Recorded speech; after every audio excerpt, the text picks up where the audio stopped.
Depois, essa reflexão que vamos fazer juntos a palavra de Deus. E meu desejo, minha oração, todas as vezes que eu sou convidada para repartir a palavra de Deus, é que Deus possa falar o meu coração, me impressionar com uma mensagem para que eu possa repartir com vocês. Então, primeiramente a mensagem fala o coração do pregador, para depois poder falar o coração da igreja. E eu creio que o Espírito Santo está presente nessa manhã, amém? E há de nos comunicar algumas verdades absolutas, verdades inegociáveis, né, Ana? Verdades que vão nos conduzir à vida eterna, que vão nos robustecer aqui.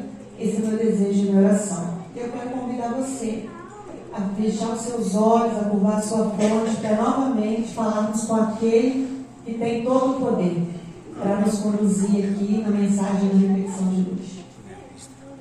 Senhor nosso Deus, mais uma vez nos colocamos diante da Tua augusta presença, suplicando a Deus o poder do Teu Espírito, para que possa nos conduzir no mergulho da Tua palavra, e assim, ó Deus, que possamos sair daqui alimentados, certos de que o Senhor comunicou o poder a cada um de nós, o poder que vem do alto. Fala, ó Deus, através da Tua serva, fala aos nossos corações, nos ajude a prestar atenção na mensagem que Tu tens para nós, em nome de Jesus. Amém. Meus queridos, uma parte da nossa mensagem vai estar lá no capítulo de Lucas, capítulo 5. Eu peço a você que abra a sua Bíblia no Evangelho de Lucas, capítulo 5. E eu trago para vocês uma curiosidade a respeito dos 4 evangelhos.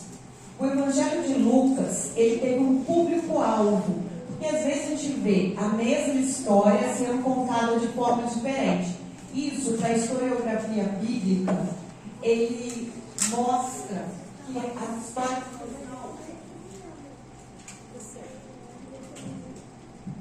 as histórias não estão iguaizinhas, elas têm pequenas diferenças. Isso mostra, isso reitera que são verdades essas histórias contadas.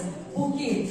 Por exemplo, quando existe um possível crime, uma suspeita de um crime, e eles vão fazer, os policiais, né, os investigadores, eles vão fazer as oitivas daquelas pessoas, se eles contam a história igualzinha, sem nenhuma variação de detalhe, eles já suspeitam que houve um combinado prévio. Porque se a história está ali com mesmas vírgulas, pontos, detalhezinhos mínimos, olha, eles ensaiaram esse discurso. E os evangelhos, eles têm público-alvos diferentes ao serem escritos para anunciar Jesus Cristo. E o livro de Lucas, o público para qual ele foi destinado, eram os gregos. E o objetivo era mostrar Jesus como um homem, as suas fraquezas e as suas dificuldades. Obviamente, além desse aspecto, né, humano de Cristo, foi reforçado aqui, né, milagres. E a gente vai ver aqui um milagre muito interessante no capítulo 5, que tem como título A Pesca Maravilhosa aos Primeiros Discípulos. Mas antes de nós lermos, eu quero lembrar vocês o seguinte: Pedro, não é a primeira vez que Pedro e João, eles têm contato com Cristo. Eles já haviam tido contato com Cristo antes. Sabe quando? Quando João Batista fala, eis o Cordeiro de Deus que tira o pecado do mundo, se vocês lerem esses versículos, vocês vão perceber que João, que Tiago, que Pedro, chamado Simão, estava lá. E nessa ocasião Jesus fala para ele, não vou te chamar de Simão, vou te chamar de Pedro. Então assim, ele já conhecia Jesus, já provavelmente eles estavam presentes também no casamento de Caná, quando Cristo faz o seu primeiro milagre. Então esse encontro desses discípulos na pesca maravilhosa não é o primeiro encontro que eles têm com Cristo, mas eles já estavam, vamos dizer assim, flertando com Jesus. Eles já estavam percebendo que Jesus era diferenciado, já estavam até dando crédito à mensagem de Cristo, e eles também seguiam a João Batista. Então eles tinham ali algumas dúvidas, logicamente, mas eles já estavam entendendo que Jesus era um ser diferenciado, um ser humano diferenciado, e entendiam, inclusive, que ele podia ser o Messias. Alguns já estavam assim, com essa convicção pulsando dentro do seu coração. Quando o irmão de Pedro vira para ele e fala assim: olha, nós achamos o Messias. Ele anuncia para Pedro. Então, esse momento é o momento em que ele deixa tudo de fora ali, ele larga tudo e vai agora ser um discípulo em tempo integral. Entendem isso? Ele passa a ser, a partir desse milagre, um discípulo em tempo integral. E antes vamos dizer que ele estava ali paquerando, né, o evangelho, ele estava paquerando essa missão, ele estava tomando uma decisão. E aí eu gostaria de ler com vocês o verso 1, que diz assim: aconteceu que Jesus estava junto ao lago de Genezaré, e a multidão o apertava para ouvir a palavra de Deus. Então ele viu 2 barcos junto à praia do lago. Os pescadores tinham desembarcado e estavam lavando as redes. Entrando num dos barcos, que era de Simão, Jesus pediu-lhe que o afastasse um pouco da praia, e assentando-se do barco, ele ensinava as multidões. Vamos entender esse cenário. Jesus estava sendo apertado pela multidão. A multidão o apertava para ouvir a palavra de Deus. Essa multidão, os estudiosos dizem que não era assim só 100, 200 pessoas, era multidão mesmo, milhares de pessoas que estavam atrás de Cristo, curiosos, uns desejosos de cura, outros de pão, outros de um monte de coisa, outros de cegueira, cura, coxos. As pessoas apertavam Jesus, que queriam extrair dele o poder que ele estava oferecendo. E alguns eram simplesmente espectadores curiosos para ver quem era aquele homem de Nazaré. Então essa multidão apertava Jesus de forma que Jesus ele vai parar lá na beira da praia do lago ali. E aí ele vê, tá, pescadores que tinham desembarcado. E eles estavam fazendo o que, igreja? Estavam lavando as redes. Sabe, igreja? Aquela noite tinha sido uma noite fatídica para aquela turma de pescadores. Conhecendo Pedro da maneira como a gente conhece hoje, a gente imagina que Pedro estava furioso a noite inteira, porque Pedro era um líder nato, sim ou não? Sim. Ele era um líder, ele liderava as pessoas. Ele era o mais velho entre aquelas pessoas que estavam ali. Então, de todo jeito, ele era o líder. E aí Pedro não pescou nem um lambarezinho a noite inteira. Com todas as técnicas de pesca, eles não conseguiram pescar. Imagina a frustração. Eles necessitavam pescar para suportar lá as dívidas dele, a vida dele. E de repente, tenta pescar e não consegue. Imagina ele falando: gente, vira essa rede para lá, joga para cá. Não, está errado. Não é assim. Vem para cá. Aquele Pedro impetuoso, aquele Pedro que sabia das coisas, que era PhD em pesca. Ele tinha todos os cursinhos de pesca da época, sabe? Ele sabia, podia dar aula de pesca, mas eles não conseguiram pescar. E aí o dia amanhece e eles estão ali, desembarcados, saíram do barco e estão lavando as redes, frustrados. Já aconteceu com você se sentir tão frustrado assim? Você faz tudo que está ao seu alcance, tudo que você sabe que é para ser feito, você usa todas as suas técnicas, mas não acontece nada. Sabe quando parece que Deus ficou surdo? Você ora, você ajoelha, você até jejua, mas nada acontece. Parece assim que você está abandonado ao léu, que por todo o seu esforço, que foi uma noite inteira de esforço, você não vê perspectiva. Sabe? Se isso já aconteceu com você, não se surpreenda. Eu não me surpreendo, não. Se hoje a sua vida estiver redondinha, tudo acontecendo 100%, só felicidade, entenda que essa é uma fase maravilhosa. Mas essa fase também passa. Assim como as coisas ruins têm fases e elas passam e tem hora que a gente fica assim, que legal, né? Agora estou na maré mansa, mas aí de repente vem uma tempestade que traga o nosso barquinho. As fases ruins passam e as boas também. E foi o próprio Jesus que disse que no mundo, complete comigo, gente, ele nem enfeitou, né? Ele já avisou, mandou a letra, né? Como dizia o jovem. No mundo vocês vão ter aflições, mas tenham bom ânimo, porque eu venci o mundo. Se vocês estiverem em mim, vencerão também. Então, assim, ele não poupou verdades. Vamos passar por aflições, mas somos mais que vencedores em Cristo Jesus. E aí eu quero destacar nessa passagem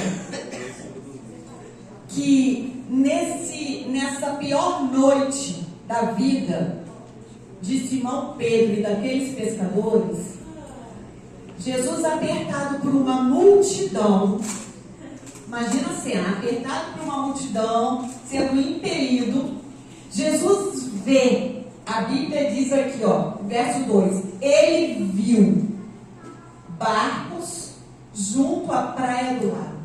Ele viu a cena. Ele viu aquela cena fatídica, porque ele é um Deus que tudo vê. Na noite que você nada pesca e está frustrado, ele vê. Repitam comigo, igreja, ele vê. Nós servimos a um Deus que tudo vê. Ele enxerga tudo. E ele vê a noite sem peixe. A noite que você está exausto. Ele vê. Ele não está indiferente. Ele conta os cabelos da nossa cabeça. Ele sabe todas as coisas a seu respeito. Nós não podemos cansar a Deus com as nossas perplexidades e preocupações. Ele vê. Mesmo quando você pensa que ele não está olhando, ele vê todas as coisas. E quando ele vê, eu penso assim, que Deus, além de ser um Deus extravagante em bom gosto, em misericórdia, ele é um Deus bem-humorado. Eu vim de um credo onde eu achava que Deus era muito mal, assim, zangadão, ficava num trono zangado, e eu precisava de intercessores diferentes para chegar até ele e meio que, negociar para que ele pudesse me abençoar. Quando eu ouvi, primeira vez, eu tinha 13 anos, e eu ouvi alguém orando a Deus e chamando ele de paizinho querido, essa oração estremeceu o meu coração, me emocionou a tal forma, de tal maneira, que eu pensei assim, quem é esse Deus, o qual ela chama de paizinho querido, com tanta intimidade, e que eu temo tanto, qual eu nunca me dirigi a ele. Eu quero conhecer esse Deus, já que ele é um paizinho querido, eu quero tê-lo como meu paizinho querido. Eu tinha uma relação muito boa com o meu pai terreno. E é muito bom ter um pai. É muito bom poder contar com o pai. E o meu pai, ele tinha uma característica, ele era muito bonachão, alguns de vocês o conheceram. E ele conseguia olhar para mim, os nossos olhos, eles tinham exatamente a mesma cor. O formato é o olho da minha mãe, mas a cor é igualzinho dele. E ele olhava para mim, e quando os nossos olhos ficam mais esverdeados, geralmente é porque a gente não está num bom dia, a gente está triste. Se eu chorar, então, aí eu falo, puxa vida, eu mais rio do que choro, né? E por que ele não fica assim, verdão, né, bonitão? Mas quando eu choro, ele geralmente clareia mais. E aí quando meu pai olhava para mim, ele percebia no meu olhar, eu podia estar com um sorriso aqui na orelha. Ele olhava e falava assim, Filhotona, o que está vendo com você? Alguma coisa. Eu conseguia ver através, sabe, dos meus olhos. E ele pensar num paizinho querido, celestial, que vê além dos meus olhos, que vê o meu coração. Gente, isso assim fez meu coração disparar de alegria e falar: eu quero um relacionamento assim com esse Deus. E estou buscando até hoje, né, desde então, esse relacionamento com esse paizinho querido. Mas ele viu aqueles barcos. E aí, o mais interessante, que eu falei que ele tem bom humor, que ele sabia que eles estavam ali se digladiando, tentando pescar e não conseguiram nada. Mas ele deixou eles irem pescar. Sabe por quê, igreja? Às vezes é necessário que você perca todas as suas esperanças para entender quem é que te dá a bênção. Se tudo vem muito fácil, a gente vai atribuir a nós mesmos. Nossa, Leila, mas eu não sou assim, eu sou humilde. Eu entendo que toda honra, toda glória a Deus. Meu irmão, minha irmã, ledo engano. A nossa natureza é achar que a gente tem controle das coisas, que a gente sabe das coisas. Isso é do ser humano, achar que está podendo. A gente não pode nada. A gente é filho daquele que pode todas as coisas, o Deus Todo-Poderoso. Mas o mais interessante é que quando eles saem do barco, Jesus entra no barco e fala: leva. E eram 2 barcos, mas Jesus escolhe o de Pedro, aquele Pedro impetuoso, sabe de tudo, o Pedro mandão, e ele entra no barco de Pedro. E aí esse texto só corrobora essa informação que eu dei no início, que Pedro já conhecia Jesus, que conhecendo Pedro, se ele fosse um ilustre desconhecido, Pedro estava de mão boa a noite inteira, Pedro ia falar: não vou usar meu barco não, vai usar outro barco, que eu estou parando agora, eu quero que entre aqui. Mas Pedro obedece, ele entra e faz daquele barco vazio, daquele lugar frustrado, ele entra com a providência, e aí ele prega para multidões. Ele prega. E aí quando tudo termina, quando o sermão termina e ele despede a multidão, já era mais ou menos assim, meio-dia, uma hora imprópria para se pescar. Por que eles pescam à noite? Exatamente porque na hora que eles lançam a rede, a lua, eles têm a luz da lua ali, os peixinhos, eles não enxergam a rede. E durante o dia, o sol está ali clareando. Quando joga a rede, o peixe percebe. E ao perceber, o peixe já vai embora. Então, assim, é impossível pescar de dia uma grande pesca, só de forma sobrenatural. Mas Jesus vira para Pedro e diz assim, verso 4. Quando acabou de falar, Jesus disse a Simão: leve o barco para o lugar mais fundo, e então lance as redes de vocês para pescar. Em resposta, Simão disse: mestre, havendo trabalhado toda a noite, nada apanhamos, mas sob essa tua palavra eu vou lançar as redes. Mais ou menos assim, vamos traduzir. Ele fala para Pedro assim: Pedro, eu vou te levar agora para uma experiência mais profunda. Você não está entendendo? Pega esse barco e vai lá para o fundo. E Pedro meio que olha e fala para ele: olha, mestre, usei todas as técnicas essa noite, não pescamos nada apanhamos, tá entendendo? À noite, eu, pescador, experiente, nada apanhei dos meus amigos. Mas já que o senhor está falando, não vou te desagradar, eu vou fazer isso. Já sei que o senhor é capaz de fazer, mas eu nem esperava que isso fosse possível. E ele vai, obedece, ele se sujeita a Cristo, que ele já o conhecia e sabia que ele era alguém que tinha poder. Mas ele vai, e quando ele vai, o milagre acontece. E aí eles apanharam uma grande quantidade de peixes, e aí eu vou lá para o verso 9 e diz assim: pois à vista da pesca que fizeram, a admiração se apoderou dele e de todos os seus companheiros, bem como de Tiago e João, filhos de Zebedeu, que eram seus sócios. Então Jesus disse a Simão: não tenha medo, de agora em diante você será pescador de gente. E arrastando eles os barcos para a praia, deixaram tudo e o seguiram. Vocês percebem que o O objetivo daqueles pescadores durante a noite era pescar peixe para o seu sustento. Eles estavam frustrados porque eles não haviam conseguido os peixes. Mas a partir do momento que Jesus entra no barco deles, muda a trajetória deles, eles abandonam tudo lá na praia. Talvez aquela tenha sido a pescaria mais significativa, que o barco queria afundar. Pedro, que vivia falando, ele perde a voz, ele fala assim, ó, ele faz gestos. A Bíblia fala, depois vocês releiam esse capítulo em casa, que Pedro, ele chama, fazendo gestos. Ele perde a voz. O Pedro sempre tinha alguma coisa para falar para alguém, alguma consideração a fazer, alguma opinião a emitir. Ele sempre o primeirão de falar tudo. Pedro fica emudecido. E Pedro se prostra e o adora e diz: Mestre, afasta-se de mim, porque eu sou um homem pecador. E aí ele fala: não fiquem com medo, não. De agora em diante vocês vão pescar homens comigo. Vamos embora. E eles largam tudo.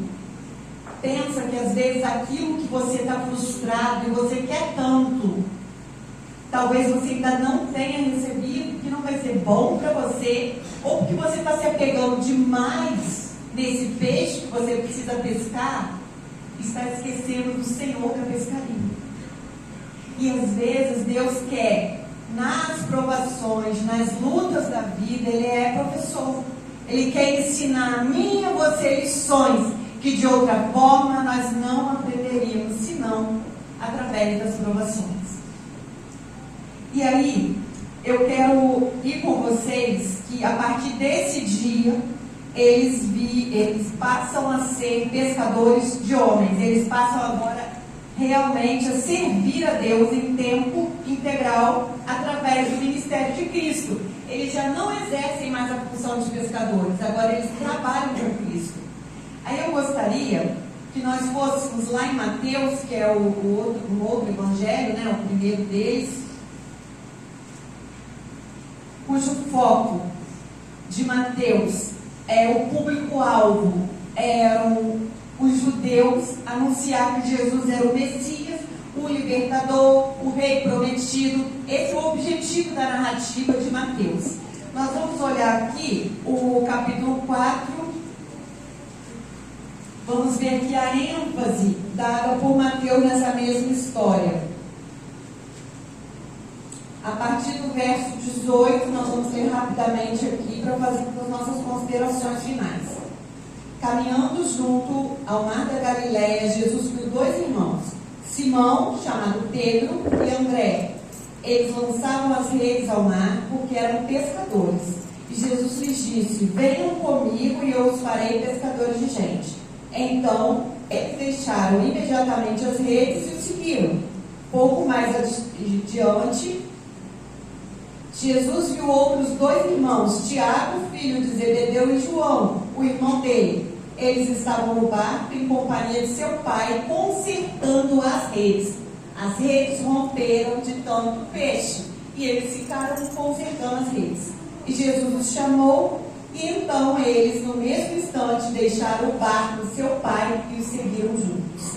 Eles eram sócios de Pedro, como a gente viu lá em Lucas, e agora, depois que a grande pesca acontece, a rede estava rasgada, esses discípulos ainda ficam com foco em costurar a rede, pensando em continuar a serem meros pescadores. E aí, Jesus reforça o pedido que ele fez a Pedro de ser um pescador de homem para eles, e eles largam tudo lá com Zebedeu, que era o pai deles. Zebedeu fica lá lutando, costurando a rede, e administrando os peixes que eles pescaram, e vai seguir a Jesus. E aí nós conhecemos, né, é muito comum sabermos a trajetória desses discípulos, que foram a primeira igreja, né, vamos dizer assim, anunciando ali a mensagem celestial de quem era Jesus. Mas muitas coisas aconteceram naqueles 3 anos e meio, né, do ministério de Jesus aqui, junto com os discípulos. Então dado momento, eles perderam um pouquinho o foco, ou muito o foco, e acharam que Jesus era um rei terreno que ia fazer mudanças políticas e fizeram as suas apostas nesse poderio político, bélico e tal. Só que eles ficaram frustrados quando Cristo morre. Pedro ainda mais. E ainda porque Pedro andou tão pertinho com Jesus, tentou estimular o levante, tomando a espada do soldado, ferindo o malco ali no momento da prisão de Cristo, como quem diz: vou dar uma ajuda para Cristo, porque agora ele vai se levantar, vai ser a nossa insurreição, hemos de vencer esses romanos, vamos estabelecer um trono, ele é o rei. E aí Jesus pega, cola a orelha de volta e fala assim: quieta, não é assim não. E aí Jesus é morto, ele fica apavorado, ele nega Cristo, mas essa história é para outro dia. E após isso, olha que interessante, eles abandonaram lá em Lucas 5 as redes para se tornarem pescadores de homens. Vamos lá em João 21, cujo o Evangelho de João tem uma outra ênfase, tá? A ênfase da pregação do Evangelho de João é a própria igreja. Ela enfatiza o aspecto divinal de Cristo, tá? E aí vamos ver o que acontece em João 21. Aqui, Jesus havia morrido e ressuscitado. Nesse momento de João 21, Jesus aparece a 7 discípulos após a sua ressurreição. Então já havia passado um bom tempo, pelo menos 3 anos e alguma coisa, daquela pesca maravilhosa, onde eles abandonaram a sua profissão e passaram a se dedicar à pregação do Evangelho junto com Cristo, desse reino celestial que equivocadamente eles acharam que era um reino terreno. Olha bem, verso 2: estávamos juntos. Vamos para um mesmo. Depois disso, Jesus se manifestou outra vez aos discípulos junto ao mar de Tiberíades. Foi assim que ele se manifestou. Estavam juntos Simão Pedro, Tomé, chamado Dídimo, Natanael, que era de Caná da Galileia, os filhos de Zebedeu e mais 2 discípulos de Jesus. Percebam, leiam comigo o que diz o verso 3. Simão Pedro disse aos outros, o que Simão diz? Gente, haviam passado 3 anos e alguns meses daquela pesca maravilhosa e ele havia abandonado sua profissão de pescador. Jesus havia morrido, ressuscitado e eles não sabiam, as expectativas deles estavam frustradas e ele volta para a sua velha pescaria. Ele disse para os outros: eu vou pescar. Lembram que ele é o líder? Lembram que ele é a pessoa que influencia os demais? E aí os outros responderam: nós também vamos com você. Percebe o poder da influência? Ele volta aos seus velhos hábitos, da sua velha profissão, a sua velha vida, e diz: eu vou pescar. E os outros dizem: nós vamos com você. Eles vão voltar a ser pescadores de peixes. E aí Jesus, olha só, foram e entraram no barco, mas naquela noite, o que a Bíblia diz aí, gente? Nada pescado.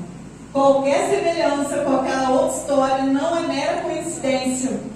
É Deus novamente usando os reveses da vida para ensinar lições preciosas que naqueles 3 anos e meio eles ainda não haviam aprendido. E aí vale a pena ver de novo. Jesus faz de novo o que aconteceu, só que agora em grande estilo, maior estilo do que antes. Eles, ao romper do dia, verso 4, Jesus estava na praia, mas os discípulos não o reconheceram. Jesus lhe perguntou: filhos, vocês têm aí alguma coisa para comer? Eles responderam: não. Então Jesus disse: jogue a rede à direita do barco e vocês acharão. Agora, não era mais em águas profundas, era lá no rasinho, quase na beira da praia, quando eles estavam desistindo de tudo. Estava o dia amanhecendo. E aí Jesus pergunta: vocês têm alguma coisa para comer? E eles respondem: não. Mas um não tão veemente: não, nem me toque assunto de comida. Nós estamos cansados da noite inteira. Se estranha aí de pedir comida. E aí, eles lançam a rede. Assim fizeram, lá no verso 6, finalzinho, e já não podiam puxar a rede, tão grande era a quantidade de peixes. E João, né, o discípulo a quem Jesus amava, falou para Pedro: Senhor, só pode ser ele. Mas Simão Pedro, ouvindo que era o Senhor, vestiu a sua túnica, porque ele estava sem roupa, e ele se lançou ao mar. Os outros discípulos vieram no barquinho puxando a rede com os peixes, porque estavam somente a uns 90 metros da margem. Ao saltarem em terra, viram ali brasas com peixe por cima e também havia pão. Lembra que aquele suposto estranho perguntou: tem alguma coisa aí para comer? E eles falaram: não. Nunca foi sobre fome. Jesus estava com tudo sob controle. Tinha brasa, uma fogueira com brasa, tinha peixe, tinha pão. Ele já tinha tudo ali para saciar a fome. Ele só precisava dar uma lição espiritual derradeira naqueles filhos, né, que tinham perdido o foco. E aí, quando eles vêm para a praia, eles pescaram nesse dia 153 peixes. E me chama a atenção que a rede, mesmo sendo tantos peixes, lá no verso 11 diz que a rede não se rasgou. Sabe, aí Jesus olha para eles, né, no decorrer da história, e fala assim: pega uns peixes aí, traz aqui para a brasa, para vocês não perderem a viagem que vocês pescaram aí, né, já que aconteceu mais um milagre. Vamos inteirar aqui. Mas nunca foi sobre não ter alimento. Jesus sempre é suficiente para suprir as nossas necessidades.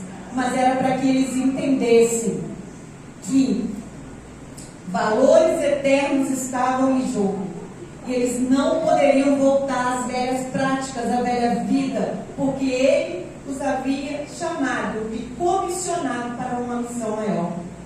Eu quero dizer para vocês nessa manhã que o Senhor quer aproveitar os reveses da sua vida e da minha vida para trazer novidade de vida. Mas os objetivos que o Senhor tem para você e para mim, eles não podem ser mudados.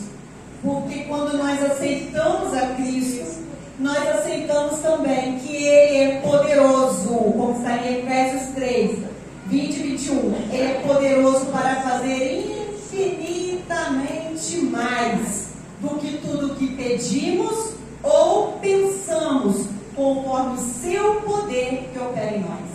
Ele é poderoso, irmão. Ele é poderoso, irmão. Ele é poderoso para fazer infinitamente mais das coisas que você pensa, da pescaria que você tanto quer. E às vezes você fala bem sim, você fica chateado, você acha que, poxa vida, por que Ele não me dá a bênção? Porque Ele quer trabalhar no seu e no meu coração, na hora do revés, para você entender o valor das coisas eternas. E esse mesmo Deus, Ele deseja fazer de nós vencedores. Vencedores com um objetivo. Um objetivo importante, que está lá em Apocalipse. Nós vamos ver Apocalipse 2, são os últimos versos que nós vamos ler para finalizar. Um apelo. Deixa eu fazer uma pergunta. Todo mundo aqui tem ouvido? Tem? Ninguém nasceu sem, não, né? Ouvido de todo mundo aqui funciona. Mas tem coisa que parece tão redundante, né? E toda vez que a Bíblia fala de alguma coisa muito lógica, existe uma lição para nós. A 2:17 diz assim: quem tem ouvidos, ouça o que o Espírito diz às igrejas. Ou seja, por favor, preste atenção. Todo mundo tem ouvido, mas nem todo mundo que ouve entende. Isso aqui é uma figura de linguagem querendo dizer o seguinte: preste atenção no que vai ser dito. Quem tem ouvidos, ouça. Olha, tome atenção no que vai ser falado aqui. Ao vencedor eu darei um maná escondido. Ele perguntou se tinha algo para comer. Eles disseram que não, mas ele ofereceu fogo, ofereceu o peixe, ainda tinha pão, e ainda fez eles pescarem 153 peixões, que mais pareciam tubarões, tão grandes que eram, e mesmo assim a rede não rompeu. Entenda, o Senhor sustenta você. O Senhor provê o que você precisa, e ao vencedor Ele vai dar um maná escondido. E ainda que nós não estejamos no novo céu e nova terra, a eternidade começa aqui.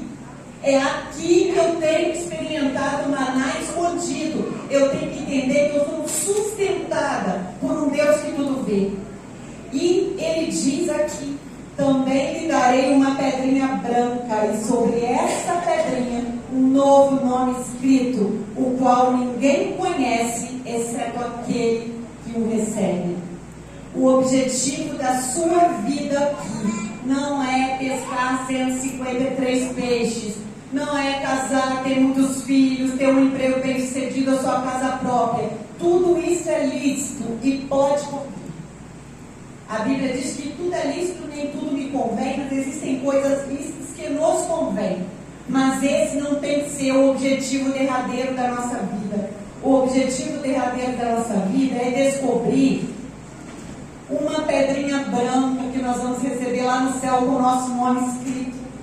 Um nome novo. E aí, Apocalipse 3, verso 12 diz: ao vencedor farei com que seja uma coluna no santuário do meu Deus, e dali jamais sairá.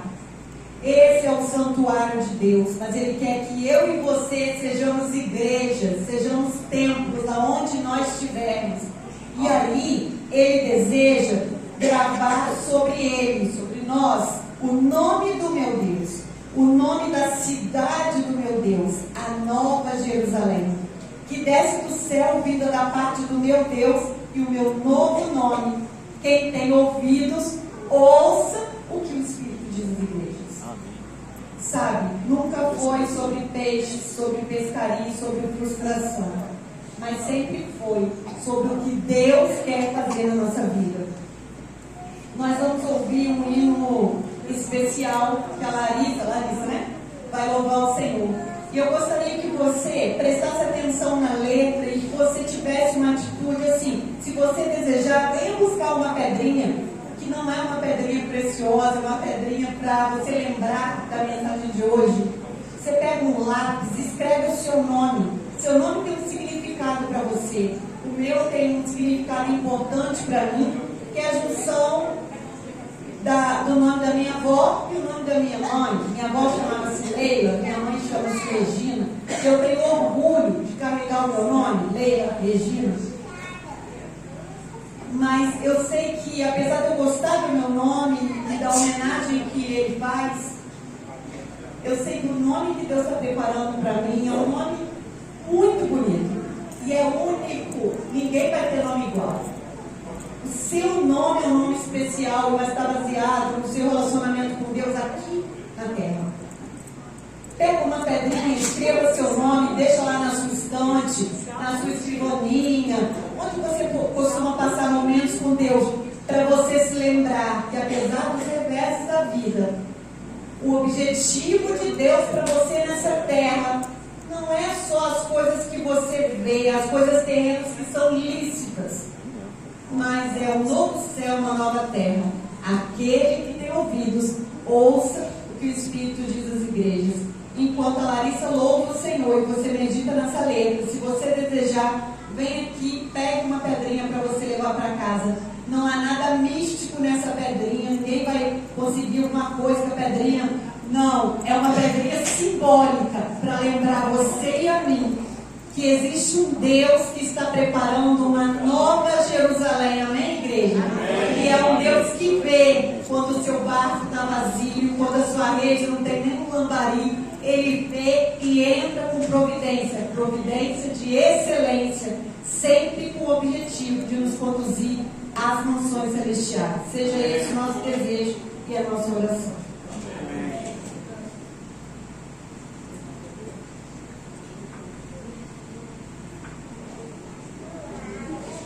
Enquanto você pegar a sua pedrinha, permaneça de pé para a gente orar ao final.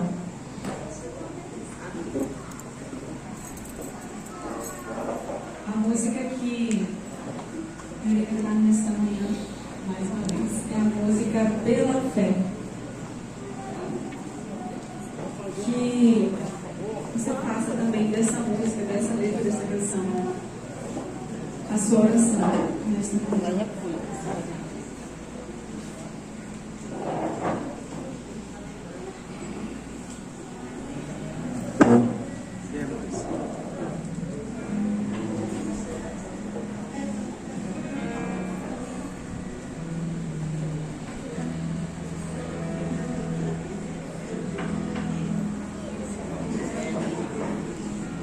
Enfrentando lutas que só eu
vier me submergir, tua mão me alcança e me faz viver.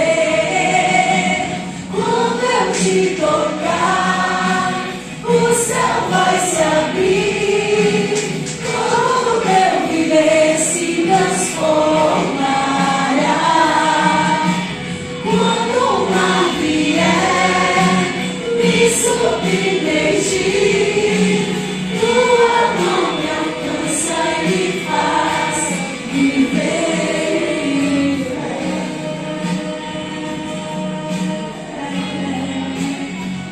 Pela fé,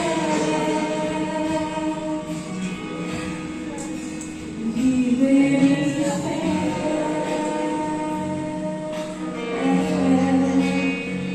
Pela fé. Glória a Deus.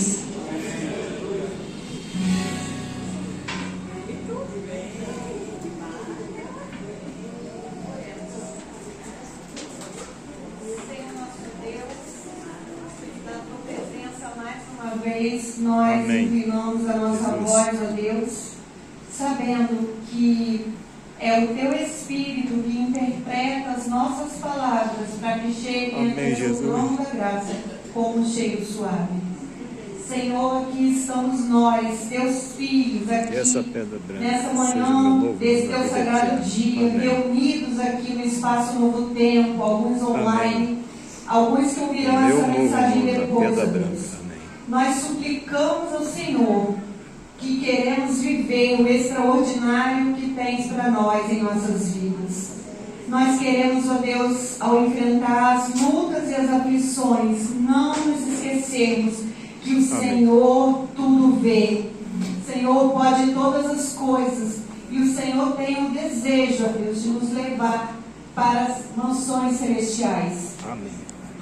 Escreve com o teu Espírito, ó Deus, o nosso novo nome, que é olharmos para essa pedrinha simbólica, nós nos lembremos que o Senhor deseja lutar as nossas batalhas e fazer, ó Deus, o sobrenatural em nossas vidas para que entendamos o seu real propósito em nossas vidas, que é sermos pescadores de homens, que é vivermos o Evangelho nessa terra rumo à pátria celestial.